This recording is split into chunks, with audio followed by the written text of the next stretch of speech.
Hello and welcome. My name is Johnny with Barrett Consulting, and we serve electrical contractors with bookkeeping, accounting, and advisory solutions. The topic of this video is 22,504 tax bill surprise. There is a better way for electrical contractors. And what sparked this for me is one, that I've been doing some reading, and two, I had a recent reports meeting with a client where we were reviewing um, you know, performance for the last month and looking at year-to-date numbers as well, looking at the profitability, and we discussed, whether he had checked in recently with his tax preparer to see how much he should be setting aside. He already does have quite a bit set aside for taxes, but just to check with his tax advisor to see if there needs to be any fine tuning there. Um, and so I wanted to bring this to you. Um, Before we dive into the bulk of this, though, I wanted to share a quote with you. It's the quote of the week. It is, "There's no such thing as a learned or educated person. People are either learning or they're not. You've got to keep learning," by Bob Proctor. Okay, so let's talk about tax. And one of the things that I was reading about and thinking about this week is how, sometimes a business owner at the end of the year will discover, or close to the end of the year, they'll discover, hey, I've got a lot of profit. Um, and they'll ask their tax advisor or their tax preparer, what can I do to avoid paying taxes? I don't want to pay taxes, or I want to pay the least amount possible.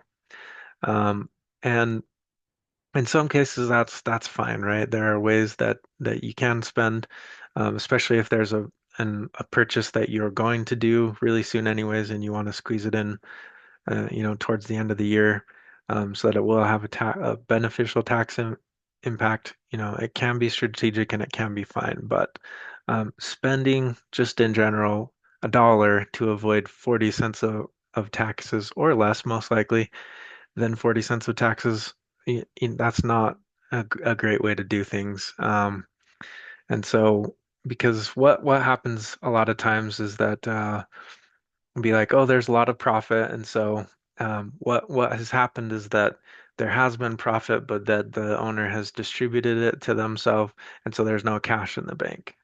And that could be for a few different factors. It could be that the business actually isn't very profitable because the owner isn't paying themselves a market wage for the work that they do in the business. And so because they're not paying themselves a wage, it's hard to know when they look at their financial reports if the business actually is profitable because their wage isn't showing as an expense basically in the financials. So it seems like, oh yeah, we're doing good, we're making money, but then there's owner's draws which show up on the balance sheet side of things, not on the profit and loss. And so anyways, the what ends up happening is that things seem profitable, but maybe they actually aren't, and there needs to be some business tweaks to get the business profitable. And so if, following on this example, if the business owner has distributed money, profits out to themselves, and it's basically their wage, and there's not any profit on top of it, but the business is showing a big profit, well, then it's time to pay taxes because the owner wasn't paying themselves, so they weren't paying themselves a wage where there was like a tax. Um, there wasn't withdrawals from the for income tax and stuff on the payroll or anything like that. And so all of a sudden, all these taxes are due. So one thing that happens is owners will go out and buy, a new expensive piece of equipment or expensive vehicle to get, let's say, uh, like $80,000 worth of profit. Let's go out and buy a vehicle that's $60,000 so that we're going to show a profit of 20,000. But what's the issue with that? Well, let's take something like a brand new nice truck, goes out, buys it for $60,000. Well, that one is that the vehicle is going to depreciate, right? And I have a funny picture for this. Like eventually the vehicle on the left is going to turn out like the vehicle on the right, right? And so there's a reason why the IRS allows you to record depreciation. I think a lot of the reason is because they want to stimulate the economy. They want to keep purchases happening and stuff, that is good for the economy and it is good for the business owner in the right circumstances. But if it's just to reduce a tax liability, it's good to remember that, hey, that truck on the left is going to look more like a truck on the right in 20 or 30 years. There's the actual depreciation expense is expense that the business owner is paying in the end because it's a depreciable asset. So while it appears that the business owner is saving money in taxes on the outset, they aren't, they aren't necessarily because they are actually incurring an expense. And a lot of times the expense is something that's financed, the vehicle is financed. So not only are they paying it down over time, which is a cash burden on the business, but they're also obviously paying interest on it, which is an expense. And so again, it's not that there's a right or wrong to this, but it needs to be thought through because it doesn't make sense just to spend $1 to save to avoid 40 cents of taxes unless there's a strategic reason, and it really is time to purchase the equipment. Better to plan, have money put aside, go ahead and pay the taxes so that that 60% or more in the end of your profit after paying taxes, you can one, reinvest in the company to expand the company, or two, take it as a distribution because that cash is better elsewhere, such as a different investment or, for your personal life. Okay, let's go on to the next one. So I already kind of hit on this a little bit, but making a big purchase to avoid tax, it actually may reflect low profit. Um, well, what I wanted to mention about this is kind of like I was saying before, is if the owner isn't paying themselves a wage and that's not showing on the financial statements, then it could appear that the business is performing great. Hey, we're having really big profit and everything, but it's because the business owner either isn't paying themselves, so they're not kind of uh, having that shown up in the financial statements on the profit and loss, or they are paying themselves, but it's much lower than what a market wage actually would be for themselves. So either way, the profit and loss is skewed, and it's showing a higher profit than the business actually is earning.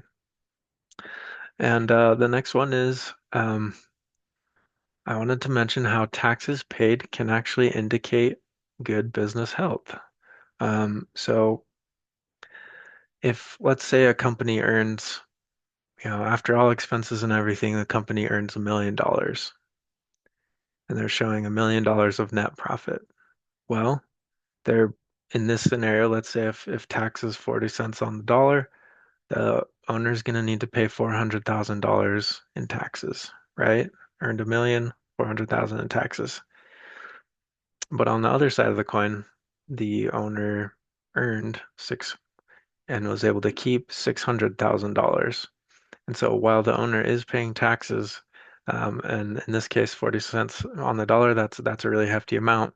But the owner does get to keep that 600,000. They can reinvest it in the business. They can take a draw, they can take that out and invest or do something else with the money.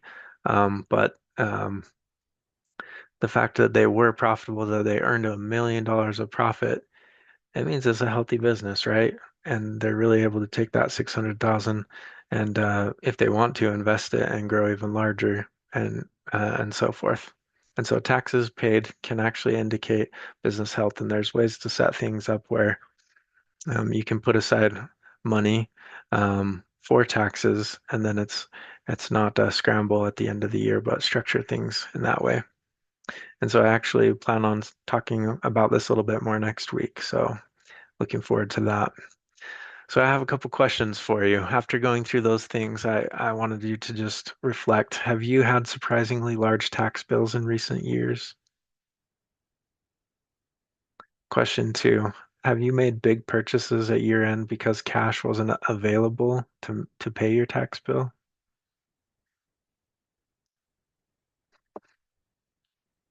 Um, and now a challenge. So think about your business, think about your tax strategy. Think about how much you're earning as the owner. Are you paying yourself a market wage? And then what do you just, distribute to yourself as owner distributions. And how does that play into your tax strategy? And I challenge you to meet with your tax preparer or accountant to prepare for the upcoming year end and also start thinking about next year. How much are you going to be earning? How much are you going to need to be putting away out of that profit for the following tax year?